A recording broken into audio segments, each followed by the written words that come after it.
When my 8-year-old adopted daughter asked why Mommy doesn't eat dinner with us anymore, I realized my wife wasn't just having an affair, she was destroying our family. The insurance executive thought she was untouchable. My wife picked the wrong man to betray, and her lover picked the wrong family to destroy. My name is David Thompson. I'm 47 years old, and I've spent the last 15 years building a solar panel installation company with my business partner, Jake. We've done well for ourselves, good enough to afford a nice house in the suburbs, put our 2 older kids through college, and even adopt Sophia a year ago when she was 7. That adoption was Michelle's idea, really. She said we owed it to ourselves and our family to do something meaningful after years of being too focused on work and not enough on what really mattered. Michelle works as a senior client manager at Hartwell Insurance, one of the biggest firms in our city. She's always been ambitious, driven, one of the things that attracted me to her when we first met in college. At 43, she's still beautiful, still turns heads when we go out together. Or at least, she used to go out with me. The first sign something was wrong came on a Tuesday evening in March. I was sitting at the kitchen table, going over some installation quotes for a big commercial project, when I noticed Michelle's hands as she poured herself a glass of wine. Her wedding ring was missing. "Hey, babe," I said, trying to keep my voice casual. "Where's your ring?" Michelle paused for just a fraction of a second, so brief I almost missed it. Then she turned to me with that practiced smile she uses with difficult insurance clients. "Oh, it's being resized," she said, taking a sip of wine. "My fingers have been swelling lately. Must be stress from work." I frowned, looking at her hands more carefully. They looked the same to me as they always had. "Swelling? Since when?" "Since recently," she replied, a slight edge creeping into her voice. "Is that a problem?" "No, of course not," I said quickly. "It's just, after 20 years, why would you need a resize now?" Michelle shrugged, already turning away from me. "Bodies change, David. I'm not 23 anymore." That should have been the end of it, but something about her explanation bothered me. Michelle had always been proud of that ring, a simple platinum band with a modest diamond that caught the light just right. She used to twist it around her finger when she was thinking, a nervous habit I'd grown to love over the years. Now her finger looked naked, wrong somehow. The real wake-up call came when I picked up Sophia from school that Friday afternoon. As we drove home, she was unusually quiet, staring out the window instead of chattering about her day like she usually did. "Everything okay, sweetheart?" I asked, glancing at her in the rearview mirror. "Daddy," she said in that serious way 8-year-olds have when they're trying to understand adult problems, "why doesn't Mommy eat dinner with us anymore?" Her question hit me like a punch to the gut, because she was right. Michelle had been finding excuses to skip family dinners for weeks now. Work events, client meetings, networking opportunities. "Mommy's just been really busy at work lately," I told Sophia, the words tasting like lies in my mouth. "But she's always busy," Sophia said quietly. "And she doesn't read me stories anymore either."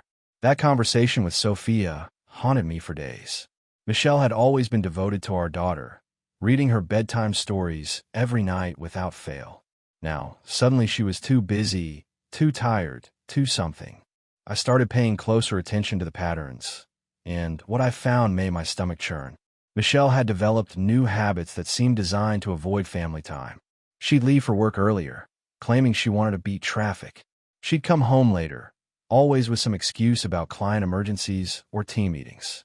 When she was home, she was glued to her phone in a way that felt obsessive. "Who are you texting?" I asked one evening as we sat on the couch watching TV. Sophia was upstairs doing homework, and Michelle was typing furiously on her phone, a small smile playing on her lips. "Just coordinating with my team about tomorrow's presentation," Michelle said without looking up. "Must be some presentation," I said. "You've been working on it for 2 hours." Michelle finally glanced at me, and for a split second, I saw panic flash across her face before she composed herself. "It's a big client, David. Hartwell is counting on me to close this deal." She stood up abruptly, phone still in hand. "I'm going to take a bath. Long day." As she headed upstairs, I noticed she took her phone with her. Michelle never used to bring her phone into the bathroom. Hell, she used to lecture me about disconnecting from technology during family time. The next morning, I decided to test something. I got up early and made pancakes, Sophia's favorite, and something Michelle used to love helping me prepare on weekends. When Michelle came downstairs, already dressed for work despite it being Saturday. I gestured to the mixing bowl and griddle. Thought we could make breakfast together like old times, I said. Sophia would love it. Michelle barely glanced at the setup. That's sweet, honey, but I have to go into the office. Big client meeting on Monday, and the presentation isn't ready. On Saturday, I asked. Welcome to the insurance world, she said, grabbing her keys. Competition never sleeps. Sophia appeared in the kitchen doorway, still in her pajamas, just as Michelle was heading for the garage. Mommy, where are you going? Sophia asked, her voice small. Work, sweetheart, Michelle said, pausing just long enough to give Sophia a quick kiss on the forehead. Be good for Daddy. After the garage door closed, Sophia looked up at me with those big brown eyes that could break a man's heart.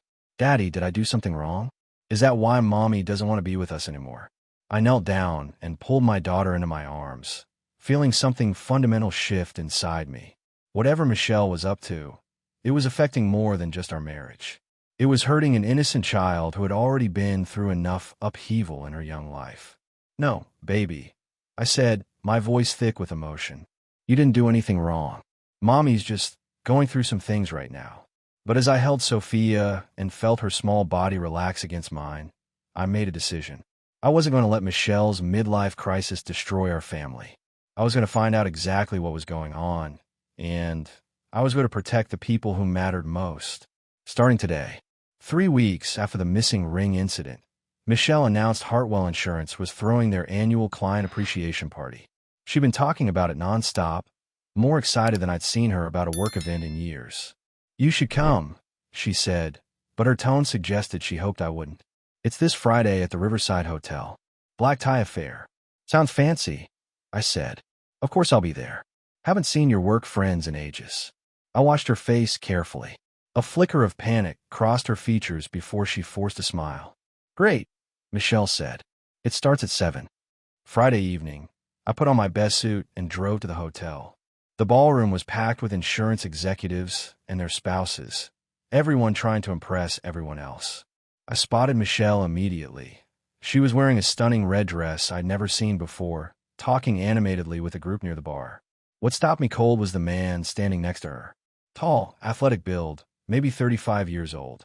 He had his hand on the small of her back in a way that was far too familiar for a work colleague. I approached slowly, watching their body language. Michelle was leaning into him, laughing at something he'd said. When she noticed me walking over, her entire posture changed. She stepped away from the man and plastered on that fake smile I was getting used to. David, she said, her voice pitched too high. You made it. This is Neil Wolfe from our corporate accounts department. Neil extended his hand with a confident grin. Nice to meet you, David. Michelle's told me so much about you. Funny, I said, shaking his hand with perhaps more force than necessary. She's never mentioned you. I saw Michelle's jaw tighten, but Neil just laughed it off. Well, we've been working closely on the Patterson account lately, Neil said.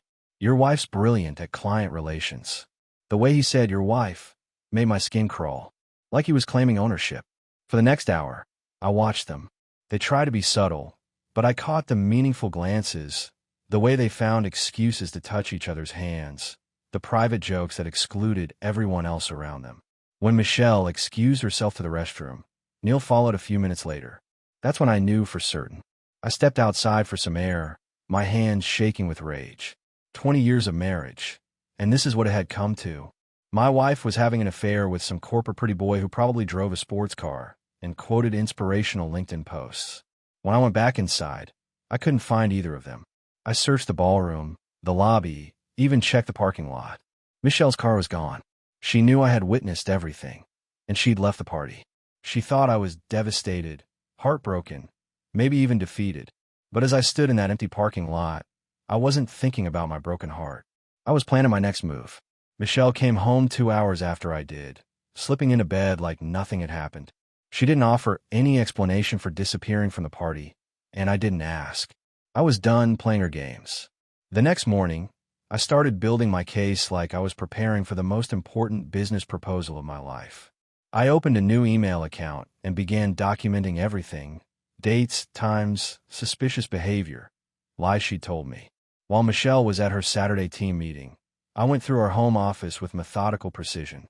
I found credit card statements showing charges at restaurants I'd never been to, clothing stores where she'd been buying outfits I'd never seen. One particular charge caught my attention. Jewelry store. Same day her ring supposedly went in for resizing. I called the jewelry store, pretending to be following up on my wife's ring repair. "I'm sorry, sir," the clerk said after checking their records. "We don't have any repairs under Thompson. Are you sure you have the right store?" "Must be a mistake," I said, but my hand were already clenching into fists. That afternoon, I drove to Sophia's soccer practice and sat in the bleachers, watching my daughter play with a fierce determination that reminded me of myself at her age. Other parents chatted around me, but I was lost in thought, planning my strategy. "Jake, my business partner, found me there. Thought I might catch you here," he said, sitting down beside me. "You've been distracted lately. Everything okay?" Jake and I had built our company from nothing. He was more than a business partner. He was family. But this wasn't something I could share, not yet. "Just working through some personal stuff," I said. "Michelle?" he asked quietly. I looked at him sharply. "What makes you say that?" "Man, I've known you for 15 years. You get that same look when you're solving a complex installation problem. Except this time, it's not about solar panels."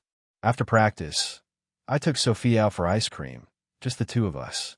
She was still in her soccer uniform, grass stains on her knees, and that bright smile that made everything else seem manageable. "Daddy," she said between bites of chocolate chip, "are you and Mommy getting divorced?" The question hit me like a physical blow. "Why would you ask that, sweetheart?" "Because Tommy's parents got divorced last year, and he said his mom started staying out late, and his dad got really sad, just like you." I reached across the table and took her small hand in mine. Sophia had already lost one set of parents before we adopted her.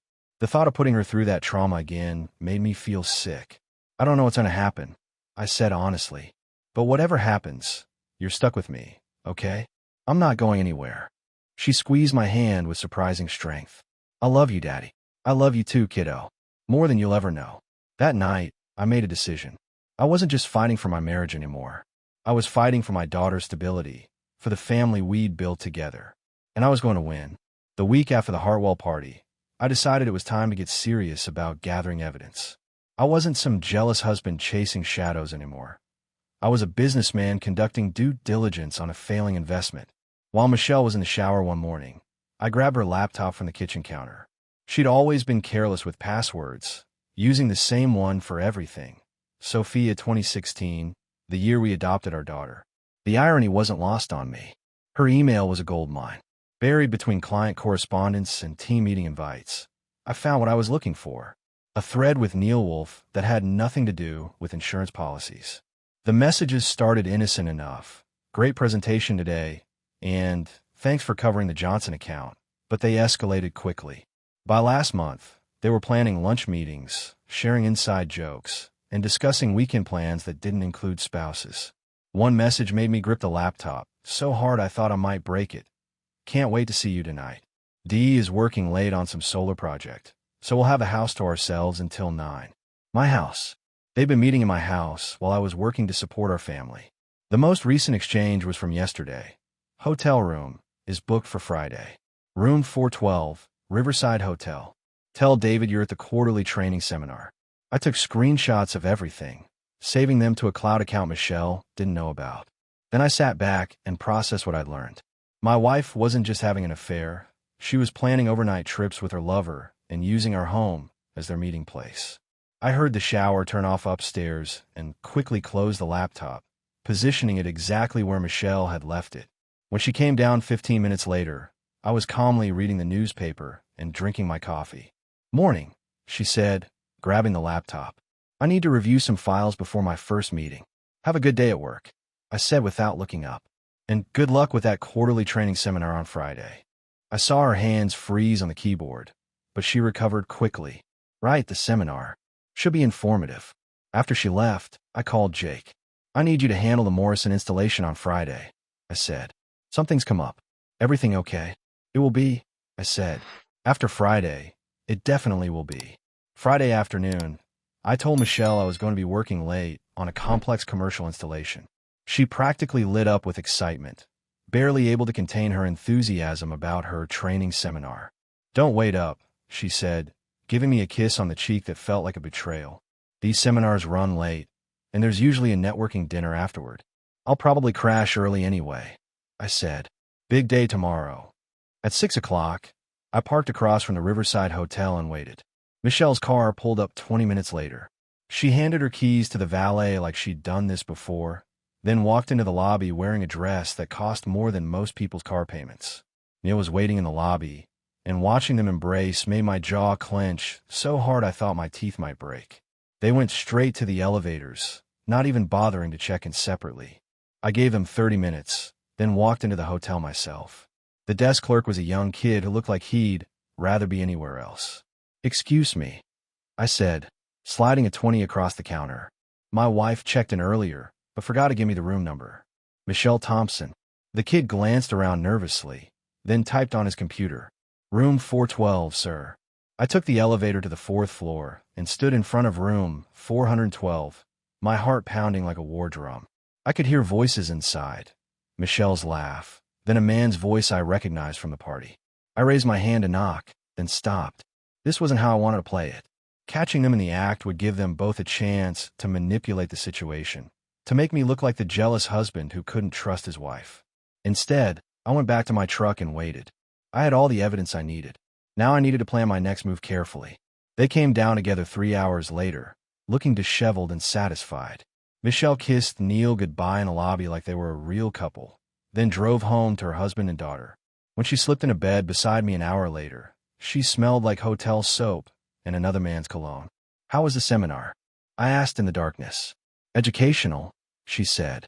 "Learn a lot of new techniques." I lay there listening to her breathing, waiting for her to fall asleep. When she finally did, I got up and went to my office. I had work to do. By morning, I would have a plan that would destroy both their lives, just like they destroyed mine. Monday morning brought the first phase of my counterattack. I'd spent the weekend preparing a comprehensive dossier on Michelle and Neil's affair. Emails, photos, hotel records, credit card statements. Everything documented with the precision of a business audit. My first target was Neil's supervisor at Hartwell Insurance. I'd done some research and discovered that the company had strict policies about fraternization between departments, especially when it involved client accounts. Neil was about to learn that corporate romance comes with corporate consequences. I drafted a professional email to Thomas Mitchell, the VP of Corporate Accounts, attaching selected evidence of Neil's inappropriate relationship with a senior staff member from another department.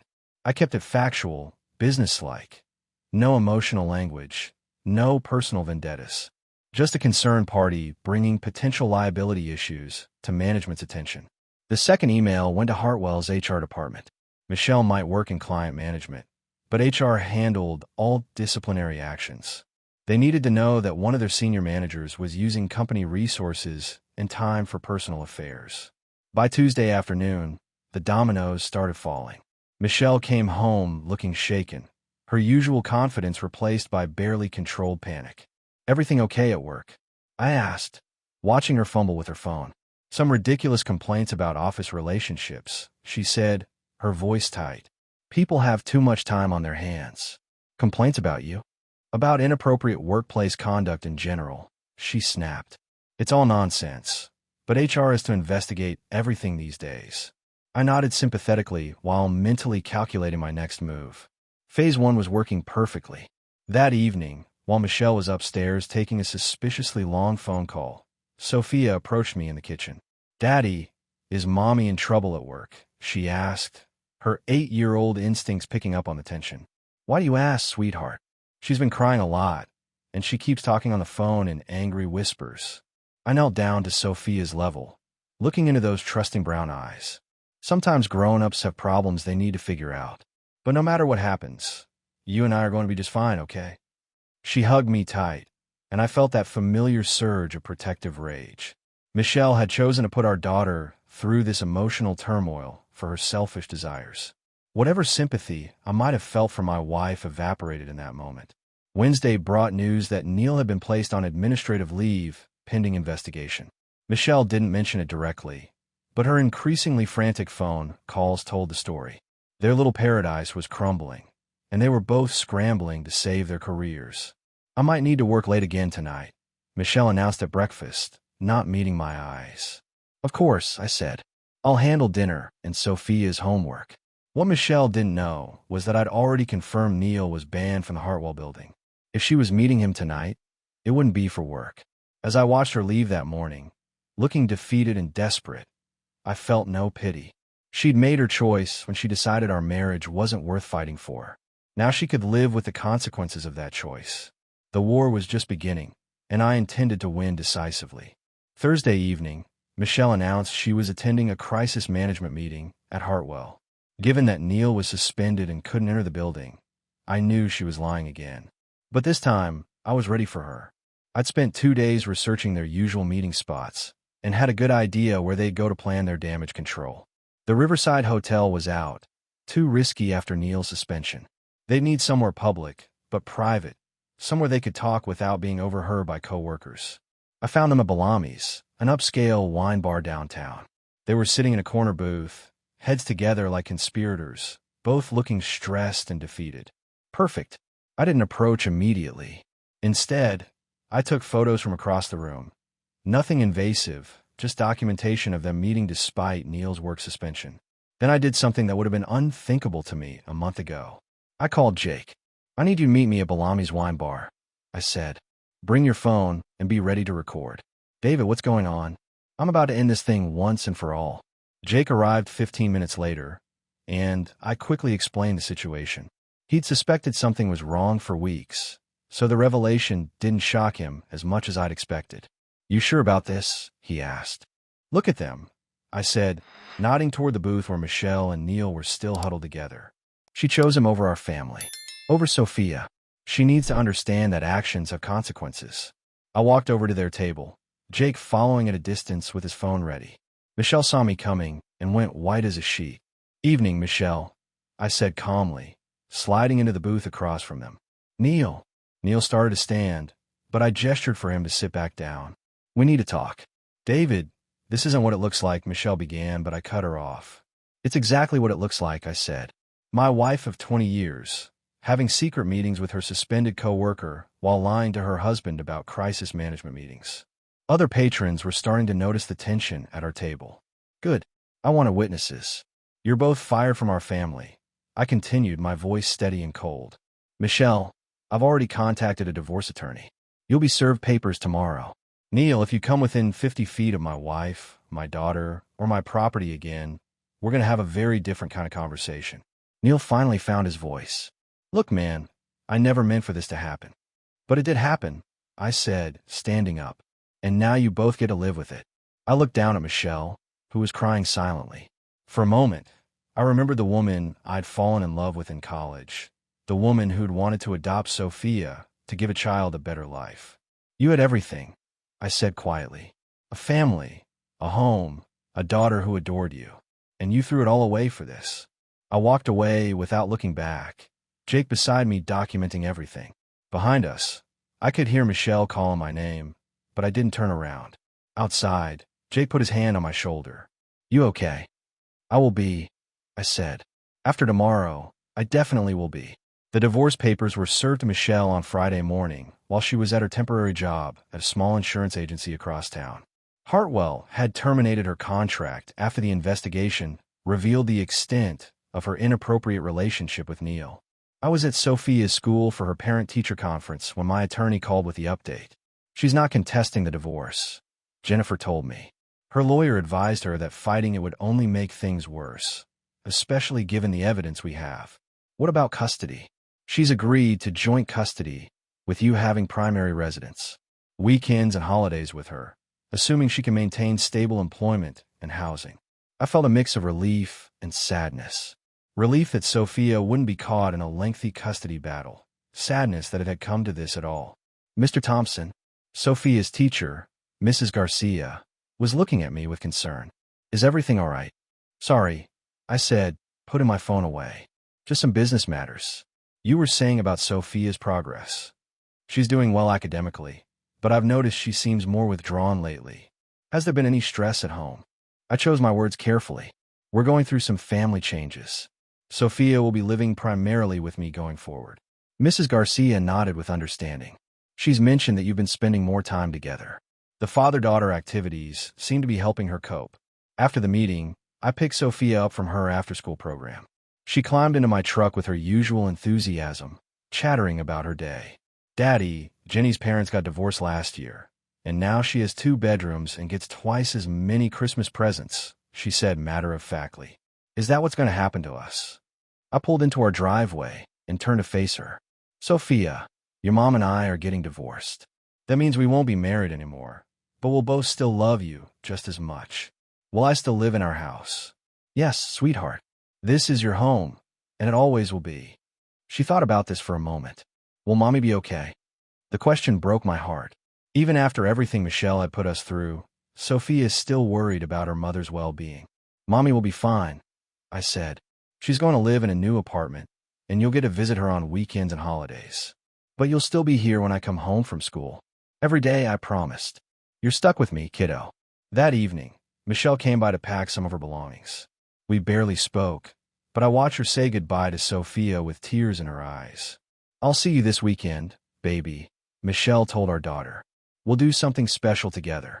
After Michelle left, Sophia and I made dinner together, grilled cheese sandwiches and tomato soup. As we ate, she asked the question I've been dreading. "Daddy, did Mommy stop loving us?" "No, sweetheart," I said carefully. "Mommy made some bad choices, but that doesn't mean she stopped loving you. Sometimes grown-ups make mistakes that hurt the people they love. But you won't make those mistakes, right?" "I'll do my best not to," I promised. "And if I ever do anything that hurts you, I want you to tell me, okay?" She nodded solemnly, and I knew we were going to be just fine. 6 months later, I stood in our backyard watching Sophia play on the swing set I'd built for her. The divorce was finalized, the custody arrangements were working smoothly, and life had settled into a new rhythm that felt surprisingly peaceful. Michelle had found a job at a smaller insurance firm and was slowly rebuilding her life. She saw Sophia every other weekend and called twice a week. The conversations were polite but distant. We were co-parents now, nothing more. Neil had left town after his termination from Hartwell. Word through the insurance industry was that he'd moved to Phoenix and was working for his brother's auto dealership. Michelle never mentioned him, and I never asked. Jake walked over from where he'd been helping me install new solar panels on the garage roof. "Looking good up there," he said. "Should cut your electric bill in half." "Thanks for helping," I said. "I owe you dinner." "Actually, you owe me a lot more than that," Jake grinned. "I've been thinking about adding solar installation to our services. What do you say we make this partnership official?" It was a good offer. Jake's construction business complemented mine perfectly, and we'd always worked well together. "Let's talk numbers," I said. Sophia ran over, grass stains on her knees and joy on her face. "Daddy, can we have a barbecue this weekend?" "Just us." "Absolutely," I said, lifting her onto my shoulders. "What should we grill?" "Hot dogs and hamburgers and corn on the cob," she said, counting on her fingers. "And we can invite Uncle Jake and Aunt Maria." As I carried my daughter toward the house, I thought about the man I'd been 6 months ago, angry, betrayed, focused entirely on revenge. The divorce had given me what I'd wanted: custody of Sophia, a fair division of assets, and Michelle out of my daily life.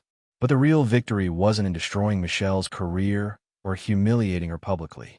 The real victory was this: a Saturday afternoon with my daughter, planning barbecues and building a future together. My phone buzzed with a text from my sister. "How are you doing, big brother?" I typed back, "Better than I've been in years." And I meant it. The marriage was over, but the family I'd chosen to protect was stronger than ever. Sophia was thriving, my business was growing, and I was learning to be happy again. Michelle had thought she could have everything: her family and her affair, security and excitement, respectability and passion. But life doesn't work that way. Choices have consequences, and she'd chosen poorly. I'd chosen differently. I'd chosen my daughter, my integrity, and my future. Looking at Sophia as she helped me set up the ladder for our weekend project, I knew I'd chosen correctly. Some marriages end in counseling and reconciliation. Others end in bitter court battles and broken families. Ours ended with me getting everything that actually mattered: my daughter's love, my self-respect, and the chance to build something better. "Daddy," Sophia said, tugging on my shirt, "are you happy?" "Yes, sweetheart," I said, and realized it was true. I'm very happy.